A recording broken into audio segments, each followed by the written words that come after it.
Hi, Jim. I think we can start the next session. Thank you. Okay. Welcome to our 5th session on how the recovery is playing out in some of our most iconic protected areas.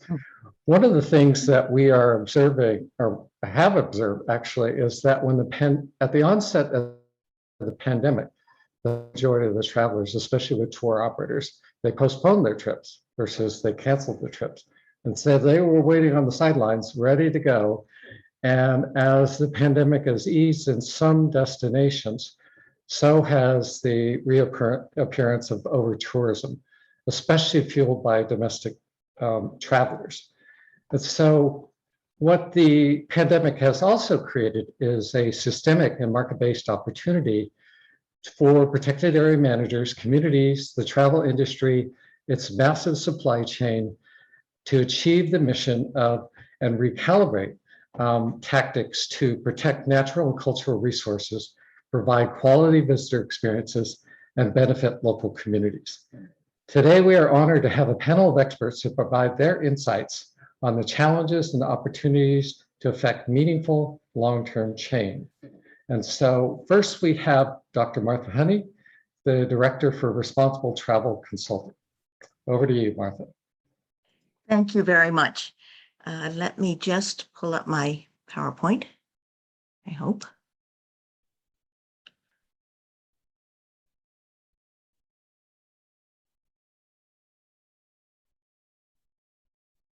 Great.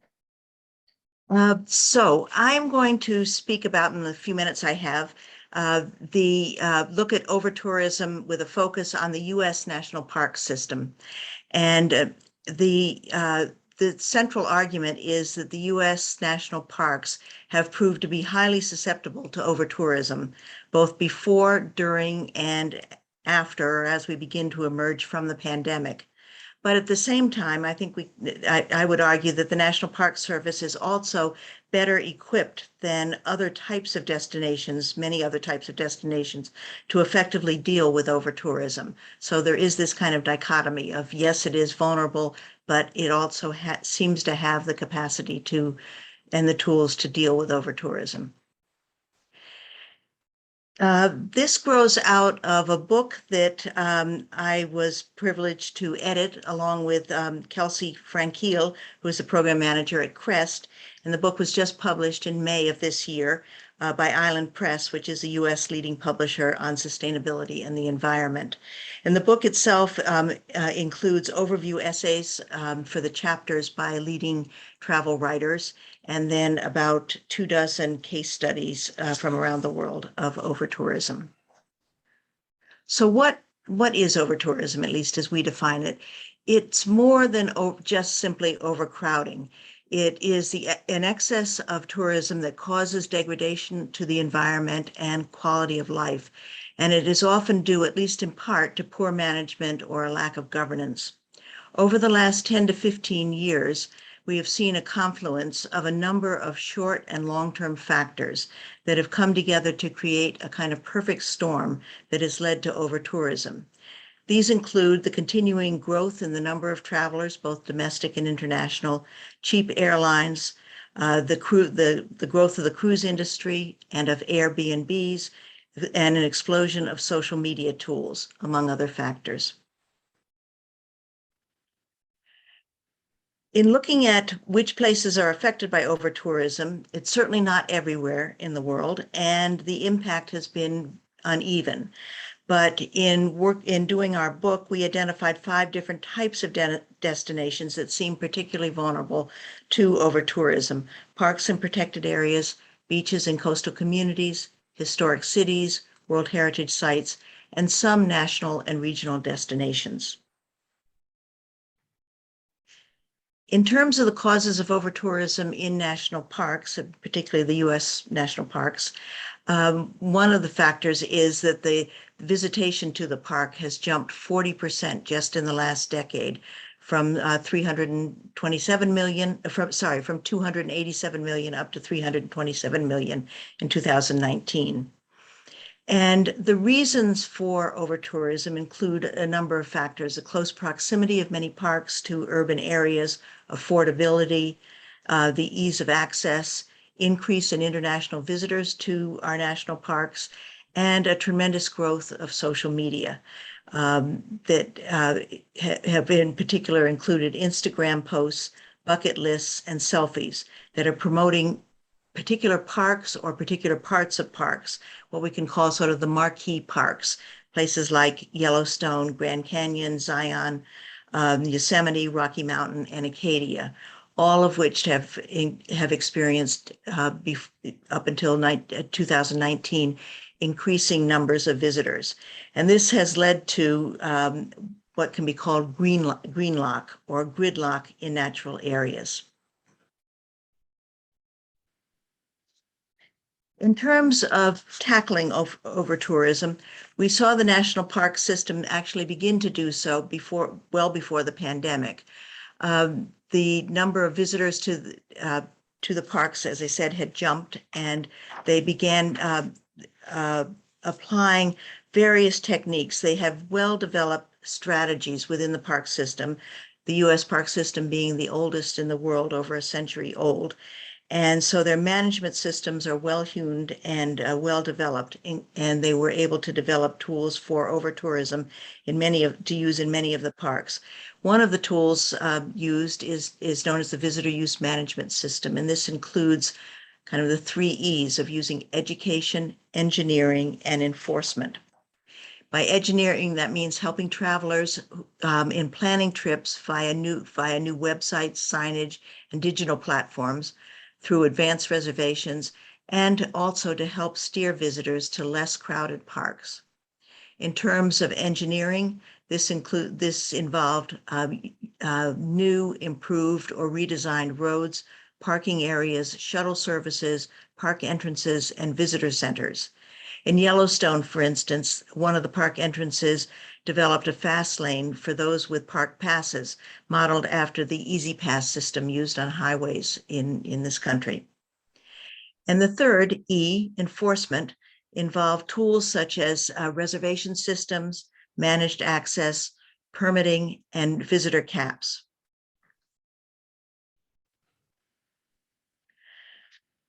So all of these tools were being put into place, were in the works, and efforts were underway before the pandemic to try to address overtourism in our national parks. But with the pandemic, of course, we went literally overnight from overtourism to no tourism. And one of the phenomena that we saw in the national parks here, and of course other places around the world, was that wildlife came out of the hills and down onto roads that had once been occupied by tourists and by traffic and were now empty. And they even wandered, in some cases, outside the park into gateway communities. And in the marine protected areas and sanctuaries in this country, we also received reports of the waters being much clearer. The increase seemed to be an increase in fish, in wildlife, in turtles, in birds. But all of this kind of Garden of Eden moment in many of the parks, proved to be very short-lived. It just didn't last very long.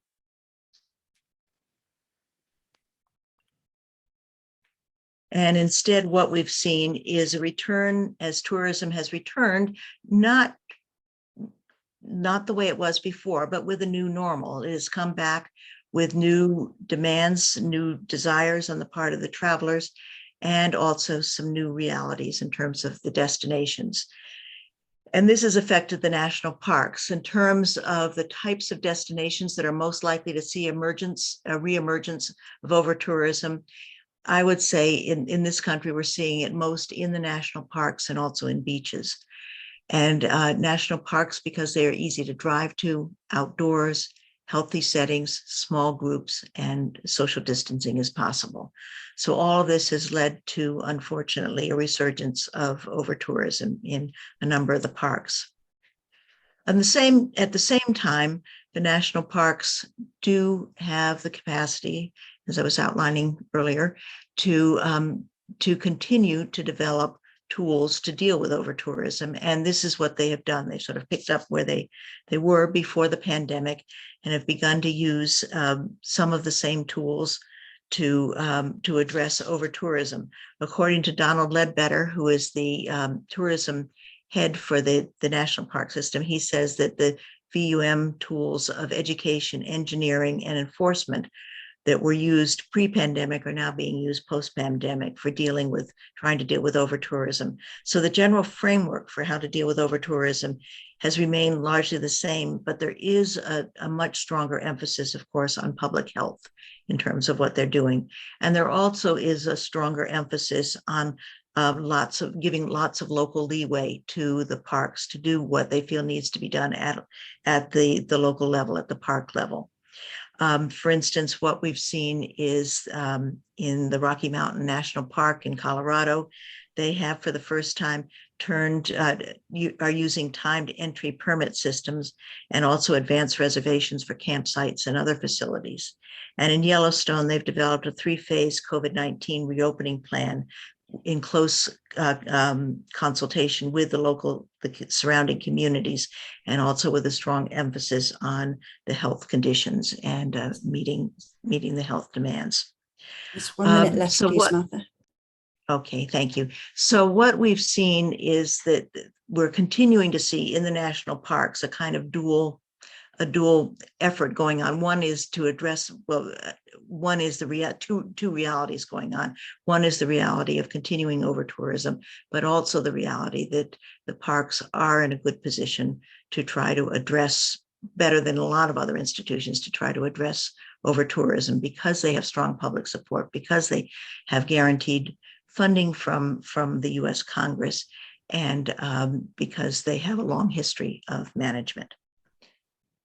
That's it. Thank you very much. And now I think we're going to turn it over to John Kelley, who's going to talk about One National Park, Acadia in Maine.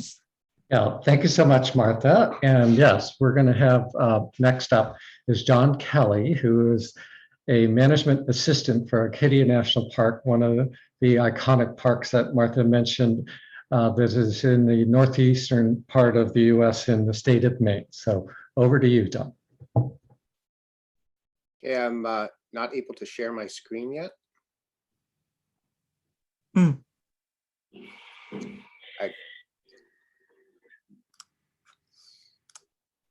got it now. Thanks.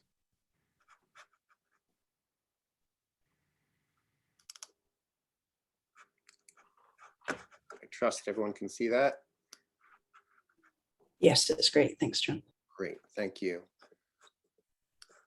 Just like to say good evening and thank you for this opportunity to participate in this important discussion. As was mentioned, there are very high levels of visitation at Acadia, have been a critical issue for a number of years. The resurgence of visitation due to COVID has only exacerbated this growing issue. Tonight, I want to focus on actually a success story, a particular visitor use management tool that has been executed this year very well in the face of overtourism. And to start, I just would like to also just give you a little background and context for Acadia National Park. As was mentioned, the park is located in the northeastern part of the United States. It's on the Atlantic coast in the state of Maine. And notably, it is within a day's drive of more than 50 million people, a mostly urban population. So this has been a huge driver for people in urban areas seeking out recreation in the outdoors away from urban areas and being only a day's drive from Acadia National Park. The park system was established in 1916. There are 423 units across every state and territory, covers 85 million acres. And in 2019, which was the next highest visitation for the Park Service, we had 328 million visits. Acadia, like other parks, is part of the National Park System that includes a diverse array of natural, cultural, and recreational resources that embody the heritage of the United States. From Yellowstone, pictured here, the first national park in the world in 1872, with 2 million acres, to the incredibly small Evers Home National Monument in Alabama, which was established in 2020 to commemorate the lives of two prominent civil rights leaders. So we have a great diversity, and Acadia is a part of that. Acadia was also, like the National Park System, established in 1916. It was the first national park in the East, which is notable. It's also the first national park that was developed from private land and not previously owned federal land. It contains about 50,000 acres and protects beautiful shorelines, lakes, wetlands, and granite-topped mountains. Acadia consists of more than 100 coastal islands in the Schoodic Peninsula on the mainland, but the heart of the park is on Mount Desert Island, where 90% of the visitation occurs. So an already small park has a very high concentration of visitation in a very small area. The park is made up of fee lands, shown in purple on the map, and conservation easements. I'm sorry, the conservation easements shown in purple and the fee lands shown in green, and they stretch nearly 50 miles across the coast of Maine. Visitors access and enjoy the park from a number of networks. We have 136 miles of hiking trails, 45 miles of non-motorized carriage roads that are primarily used by cyclists, and 36 miles of historic motor roads, which is sort of the crux of the visitor experience here and the source of much of the congestion and traffic issues that we have. The park is not only highly visited, but it is one of the smallest national parks in the country, and is typically ranked in the top 10 of most visited. But if you look in this chart here, you'll see that it's actually one of the most densely visited parks, which again is another part of our challenges in managing visitors in a very small location. As of September, year to date this year, our visitation is 63% over 2020, which is understandable because of the low visitation in 2020. But still, 2021 is still 16% higher than 2019. So that's telling us that we are, as others have mentioned, are at an extremely high level of over-tourism in the United States, especially at Acadia. And notably, we're on record to break 4 million visits this year by the time we get through 2021, which is more than 500,000 more visits than we saw in 2018. This trend, though, has been going on for many years. Between 2008, 2018, we saw a growth of 70% in visitation. And while there have been some dips, we continue to see that trend continue. And this has caused us to look forward and look at when and where visits occur. Not only do we have high visitation in a small amount of area, but they're also concentrated. About 75% of our visitation occurs between July and October every year. In response to this, and this was started in 2015 when we began a transportation plan that was a comprehensive look at managing visitor vehicle traffic and parking congestion to improve the visitor experience and protect park resources. The plan proposed a range of management activities that, as Martha described, the 3 E's. And we have been using all of these tools to manage visitors throughout the park. But I also want to focus on one area in particular. Cadillac Mountain is the iconic location in the park. While the transportation covers other parts of the park, Cadillac Mountain is really a great example of where we are rationing visitor access using that 3rd E through a vehicle reservation system. It's the most popular destination in the park, and it's a 3-mile road that travels 1,500 to a 1,500-foot summit, which is the tallest point on the East Coast, and is a road that is narrow, windy, and historic in construction from 1932. Today, all vehicles, except for RVs and cars with trailers, are allowed, which provides an opportunity for people to visit, but also a challenge on what is a historic, narrow road. At the summit, there are 150 parking spaces, along with a gift shop and restrooms. And the summit also offers a number of opportunities for people to enjoy a beautiful panoramic view of the Maine coast. They have interpretive panels and a half-mile paved walk that takes people around the summit. So while visitors have a good experience on foot once they reach the summit, getting there in the past has been another story. And I'll just run through some slides that show you the impact of vehicles rather than pedestrians or cyclists on the park traffic. And these congestion issues are not only an unpleasant experience for visitors, but they also pose safety issues when vehicles can't access, emergency vehicles, park ranger vehicles cannot get through to a potential emergency on the top.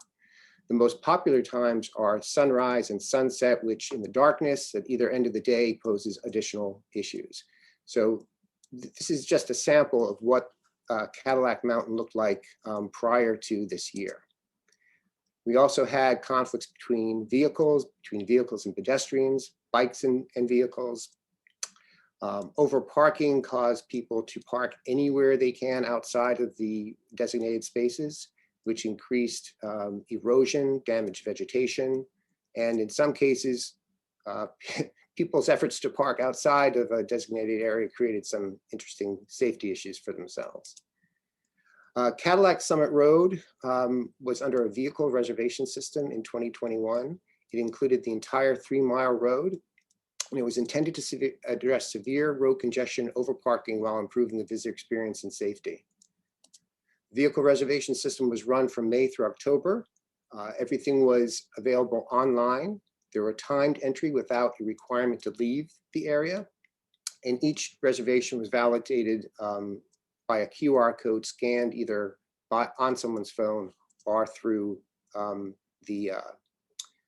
printed printout. The reservations were communicated on the recreation.gov website. They had additional information on our park website through news media and social media posts. We There's 1 minute remaining, John. Thank you. Developed a pamphlet distributed by the Park Service and tourism partners and road signs for people approaching.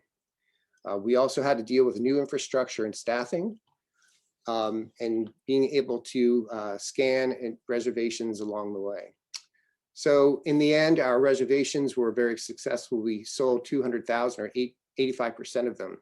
We reduced, compared to 2013 baseline numbers, we reduced visitation from 534,000 to 488, and the number of cars in one day peaks from 2,400 to 1,700.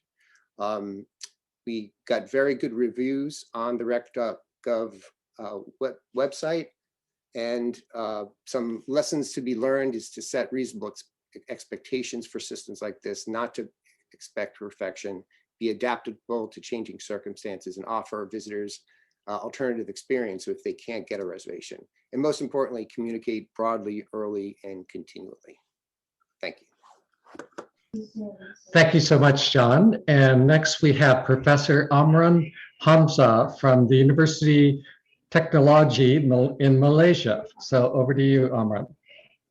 Thank you, and good morning from my part of the world.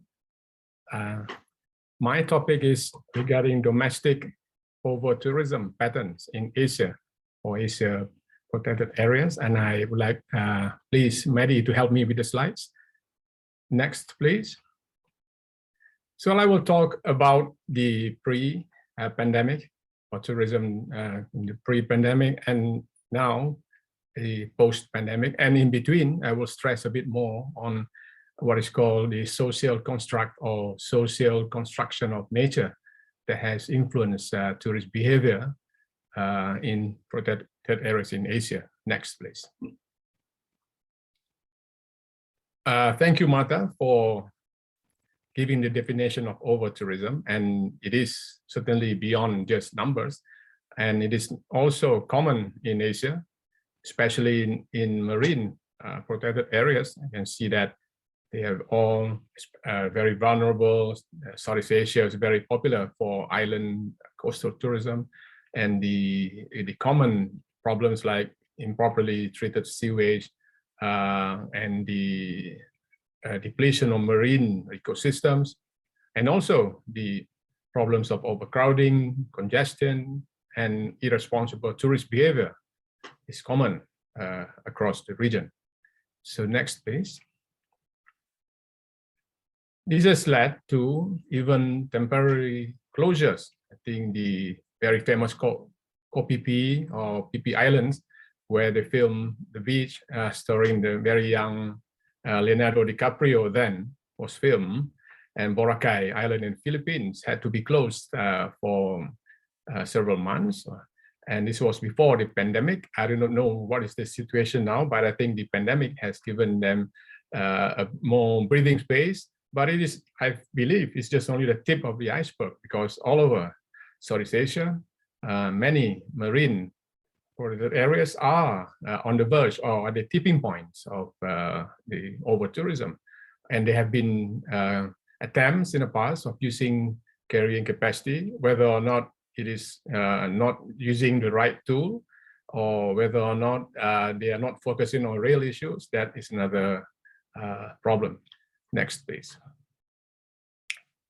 So this is also a common phenomenon in many protected areas in Asia, in which sustainable tourism is usually, you can see it in the form of a thin end of the wedge. This is Royal Bloom State Park, which aspires to be inscribed in the World Heritage List next year.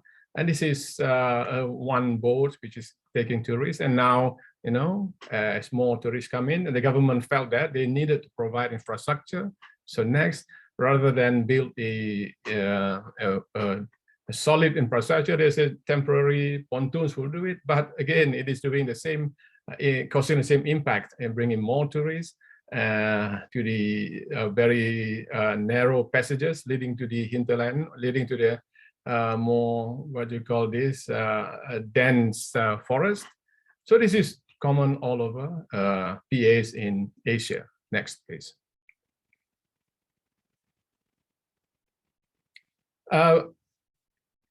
The technique of carrying capacity has also been widely used in visitor management, but mainly he has focused more on the coming up with a magic number and eventually not knowing what to do with the numbers in terms of management strategies. This is on Sipadan Island, among the top 5 diving sites in the world. Next, please.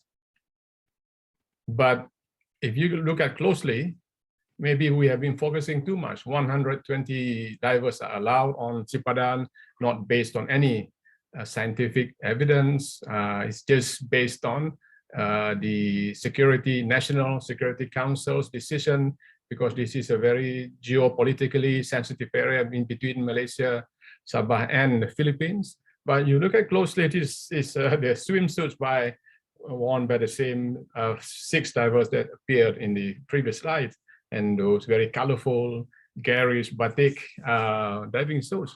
I don't know how the marine life would react, you know, to this kind of, I think, men behaving, or women also behaving badly. So this is the issue about carrying capacity that is not used effectively. Next, please. I would like now to go into my focus on my presentation, which is about the social construction of nature. And I think I've been looking at this. I don't have time to go into detail of the past work, but it's just to, maybe I'm oversimplifying and saying that, you know, the social construction of nature, especially towards protected areas in Malaysia, when the first national park was established in the 1939, it was all about the usual with solitude, wilderness, being close to nature. But then when the government built, you know, access road directly to the park and bringing in influx of domestic tourists, and then our research showed that the social construction has changed. Taman Negara now is being looked upon as a giant playground for families, and repeatedly we get these answers that, oh, this is a very nice place to have fun with family and friends. And instead of the flora and fauna of the trails that need to be explored, domestic tourists were happy just, you know, going along the canopy walk and swimming with the mahseer fish, feeding the fish, and this has been the popular attractions now at Taman Negara. Next, please. So another protected area, the one I showed before, Royal Belum State Park. I've done a lot of work here, and you can see there's a contrast of the kind of social construction of nature. International tourists whom we interviewed said that they were interested in the refuge, flower, wildlife watching, the nature trails, but domestic tourists, almost 90% of them, they were there because they love to be on the boats, right? Fishing and merriments with friends and family. And that photograph of that houseboat now, there are loads of them on Tasik Kenya, and this is the kind of domestic holidays that you stay 3 days, 2 nights, or up to a week, having fun, merriments, fishing, and nothing to do about appreciating nature, wilderness, and so on. Next, please. So I quickly want to also refer to the work I did. It was IUCN sponsored research almost 10 years ago on the Asian philosophy of protected areas. And just to quickly, the salient point is that we do have a very Asian philosophy of harmony between humans and nature, and the natural areas are believed to be just the manifestations of cultural and spiritual values. If you look at the diagram on the right, and that is the first national park, World Heritage in China, and even the pagoda is allowed by UNESCO because according to the Taoist philosophy, this is a bad area in terms of natural area, and to provide a balance, essence or teji, this is allowed. And this is the difference between how the philosophy of protected areas from the Western perspective and the Asian perspective. Next, please. And because of this philosophy, next, you can see that calligraphy, please go ahead. Sorry. Calligraphy everywhere. It is calligraphy in caves to celebrate the prose of poets. But then when I've been to many of the nature reserves in China, I can see that this could have been used as a form of license for Disneyfication. And then, neon lights and even elevators have been used. So I have to rush now quickly. Next, please. So you can see that through this, I think, exploitation of the philosophy, you have seen that a lot of incompatible users being introduced.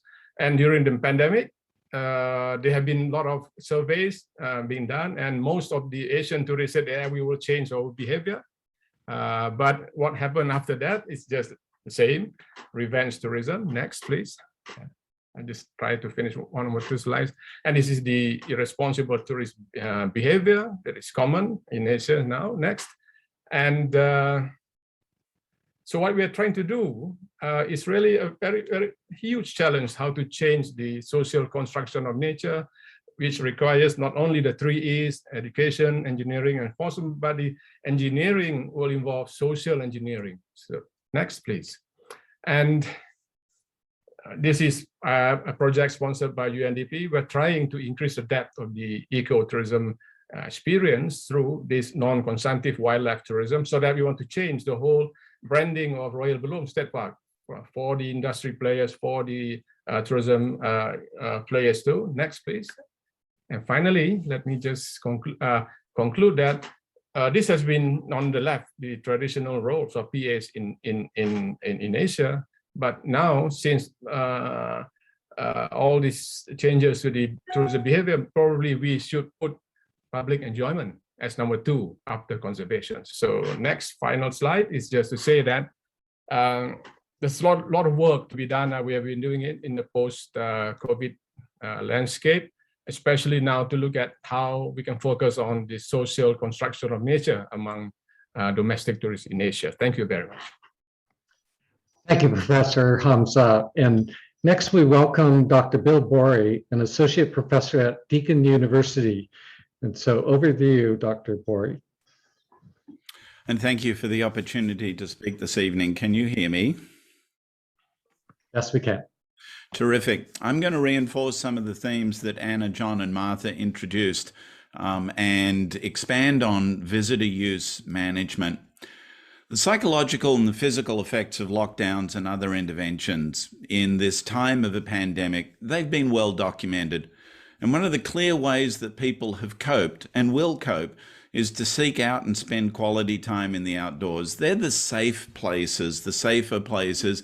It's a chance to escape from confinement, sanctuary, relief. It's somewhere to feel free and whole. And we're clearly seeing folks are wanting to bond with their family and friends, as well as maintain social distance. Here in Australia, parks were the first places to gather. We needed access to these places. And the local communities are proud and eager to invite visitors back. They urgently seek out the opportunities to restart their businesses and put out the welcome mat. And so it's important that we protect the very qualities that make these protected areas so very important and meaningful today. Our mandate is twofold: to preserve the qualities that make it special and valuable, because that's part of our identity and our heritage. It's part of what makes us us, but also to provide opportunities to use and enjoy them, to learn, to appreciate, to explore. These places are much more than just fun and games. They've always been a mechanism, a place for improving the quality of our lives and of our communities. The benefits of parks and recreation are very well documented. This chart is adapted by John Schultes in 2003, based on the benefits-based management work of Bev Driver and Don Bruns. It's a comprehensive listing of the benefits of sustainable tourism and recreation. And I like this moniker: healthy parks, healthy people. These are the places in which we heal. Let me introduce one of the fundamental ideas of visitor use management. That is that we don't so much want a homogenized, low common denominator, bland set of conditions. It's important to realize that one place can't and shouldn't provide for the full range of tourists. Instead, we should acknowledge and supply a diversity of opportunities. Each park, each location providing a consistent and coordinated set of conditions. This is the ROS, the Recreation Opportunity Spectrum, where conditions range from the primitive, highly natural, low levels of use, low levels of regulation, to the urban, highly modified, high levels of interaction and high levels of service provision, with a number of places in between. And in this way, the special character of each place is recognized and protected. So the visitor use management framework, it is a planning framework, a proactive, not reactive process for identifying what we want to protect and provide and preserve. Initially published by the National Park Service in 2016, but it's a product of the Interagency Visitor Use Management Council, the 5 main public land and water management agencies in the United States. 6 steps in the visitor use management framework, and they reflect the approach that has been taken in the management of outdoor recreation and sustainable tourism over 30 years through frameworks such as the limits of acceptable change. First step is the explicit identification and statement of what is being protected. These are the goals, the objectives of sustainable tourism management. And the objectives are taken from law and government policy. That is, what's the legislated mandate? For what specific purposes was the area dedicated? What specific values? For example, the so-called Eastern Wilderness Areas Act of 1975 states the specific values of solitude, physical and mental challenge, scientific study, inspiration, and primitive recreation. Second step is identification of the desired conditions. We need to give specifics of the ecological conditions, not just preservation of the environment. We need to give specifics of the visitor experience, not just count numbers of visitors. And we need to give specifics of what sorts of managerial conditions we want, not just levels of financing, but the degree of development and infrastructure. There's no one ideal set of conditions. We just need to be stating consistently and coordinated what we are striving for. Third step is the identification of indicators. These translate those desired conditions into measurable attributes so that we can track them over time. Indicators are not the quality itself, but they're a sign. They're an indicator. Think of them like a canary in a coal mine. The desired conditions are healthy air, and the canary's behaviour tells us about the level of air quality. Fourth step is identification of thresholds or standards. These are the minimally acceptable levels of each indicator, the limits of acceptable change. Thresholds are not ideal or target conditions, but they're markers of when the conditions are out of standard. For instance, we don't accept that the canary is dead. That's an unacceptable level of air quality. Think of thresholds as guardrails. We want to stay away from them. We don't want to be bumping up against them. Visitor Use Management Framework also sets up triggers, where the indicator prompts a management response well before the threshold is reached. And that action helps prevent or reverse the decline in conditions. Visitor Use Management Framework then has us identifying the management strategies that will maintain those desired conditions. Managers and planners need to think in advance how they're going to be prepared to act.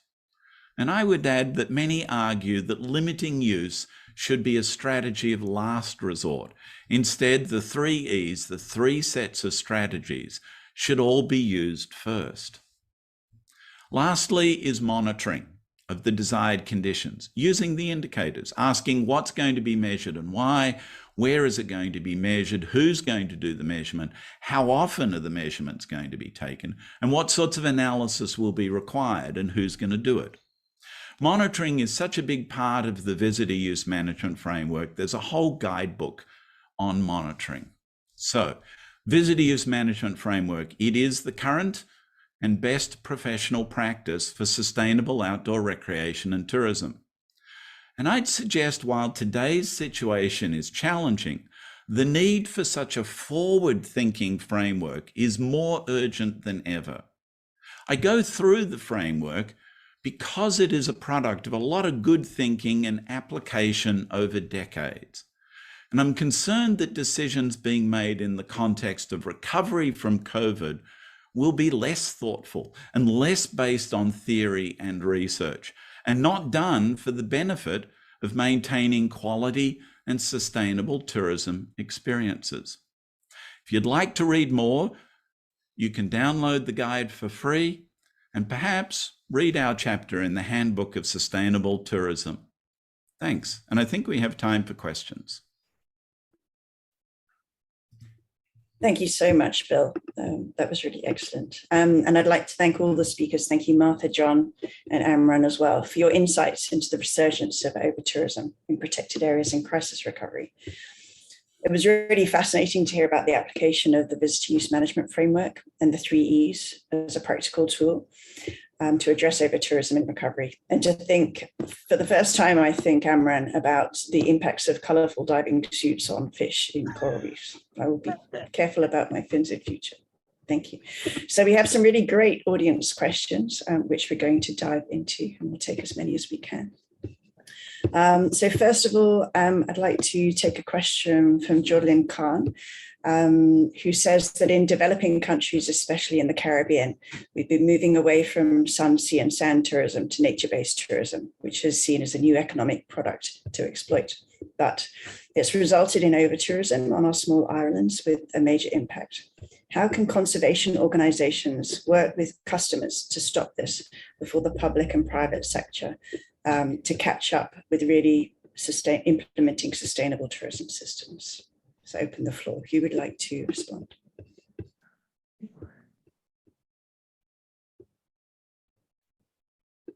Martha, would you like to have a Thanks. go at this one?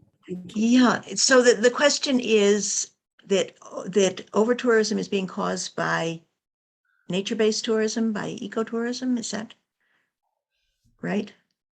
It says that it is taking place in the small islands. So the question is really about how conservation organizations can work with tourists to stop this, to make sustainable tourism systems take place.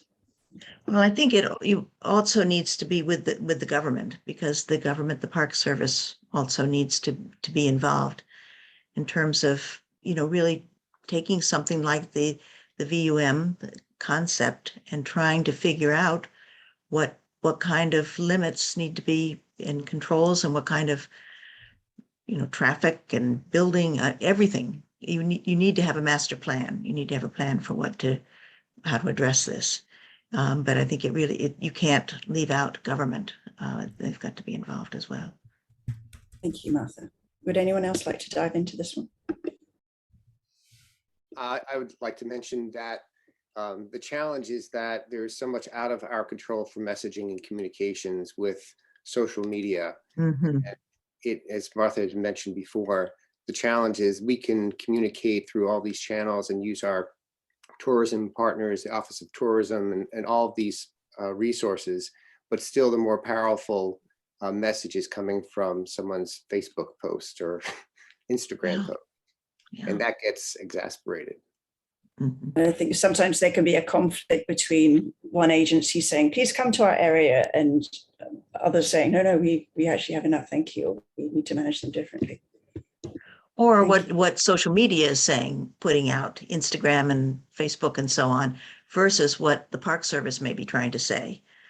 And I think that's your point, John, isn't it? Yes, absolutely. Yeah.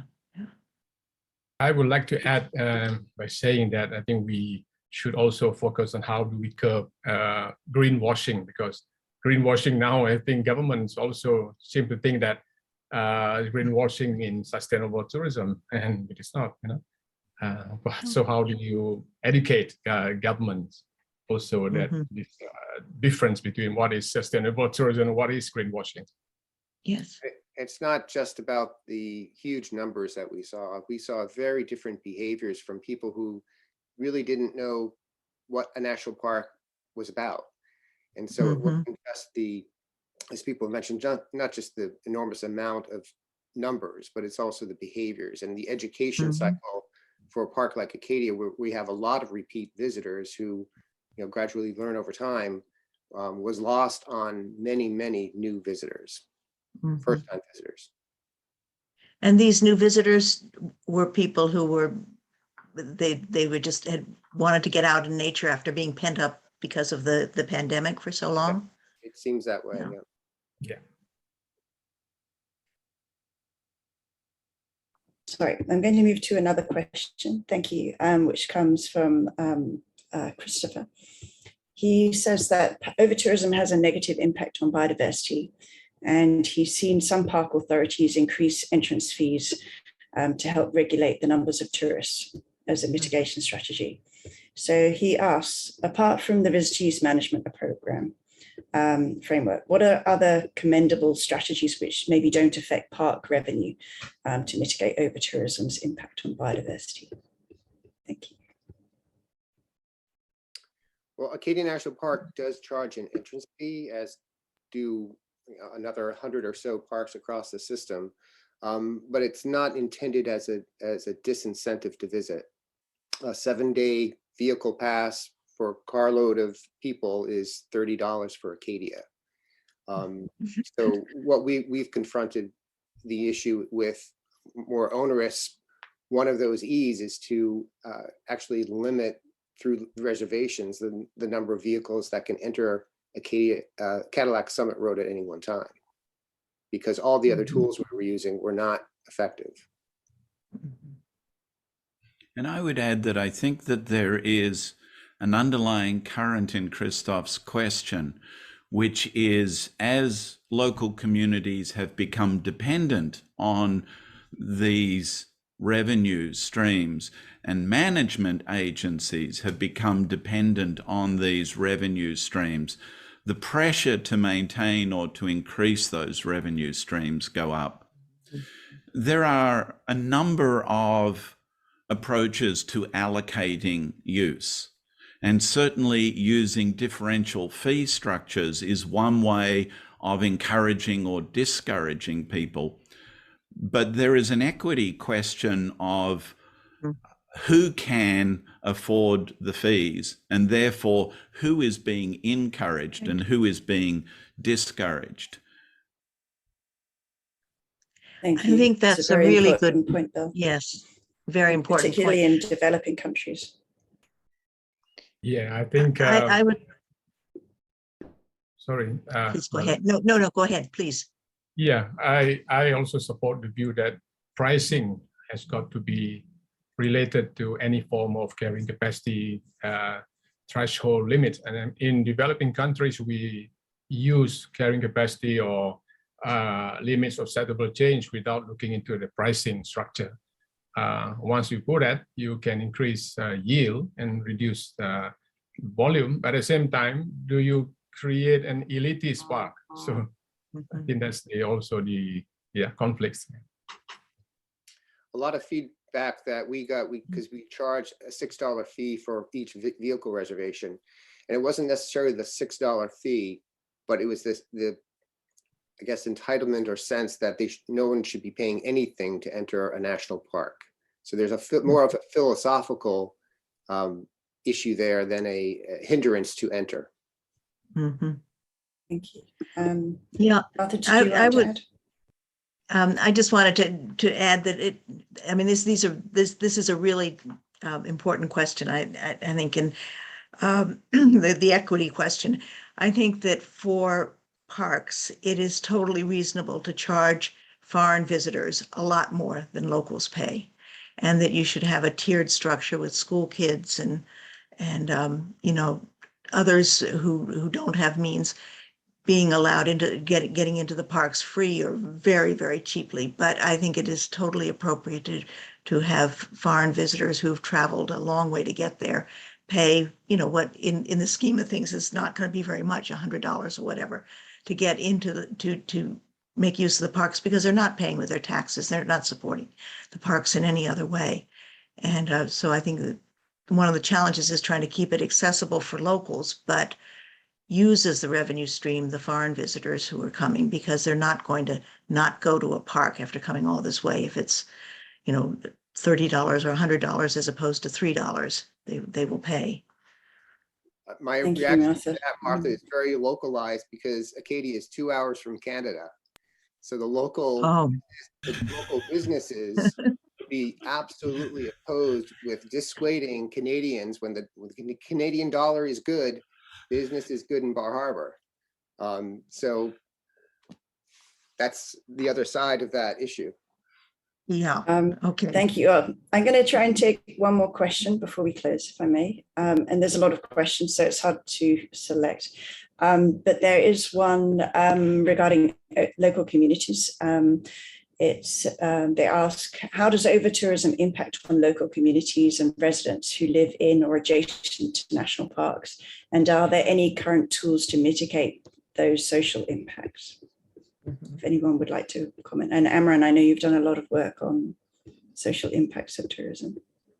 Yeah, when overtourism comes to a stage that you have to close the park for a period of time, and you can feel, then you can see that the resentment from local communities will increase. So again, how do you find that balance in trying to manage visitors without causing the detrimental impact on the local communities? But also, I think we must allow the local communities to be part of the mainstream. I think what our work now is they're trying to train the Aborigines in some of our national parks to be able to compete with the mainstream travel operators, because they have been marginalized so far.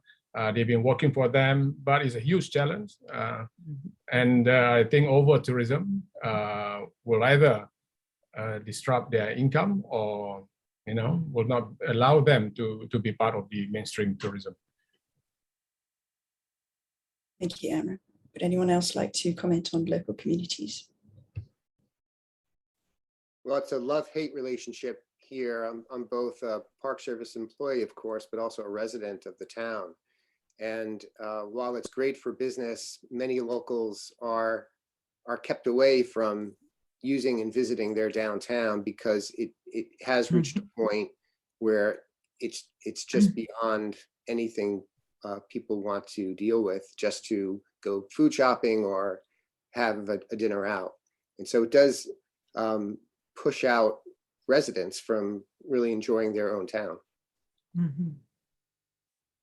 I think one of the really interesting things we saw during COVID was as local people were starting to rediscover their own destinations and saying, actually, we quite like it with fewer people around, and like reclaiming their own spaces. And I think people are going to become more vocal in destinations about areas that they feel very close to. So thank you. We're going to move now to close for the next session. So I'd like to thank all of you very much for your really fantastic presentations, this really interesting discussion. We are going to move on to our next session, which is on sustainable tourism blueprints and solutions. Please, panelists, if you have the time, please stay with us for the session. And if you're able to answer more of the questions in the chat, as you say, that would be fantastic. Thank you very much. For those of you who are participating, you can stay on this Zoom link and there will be a brief interlude while we get ready for the next session. Thank you all very much.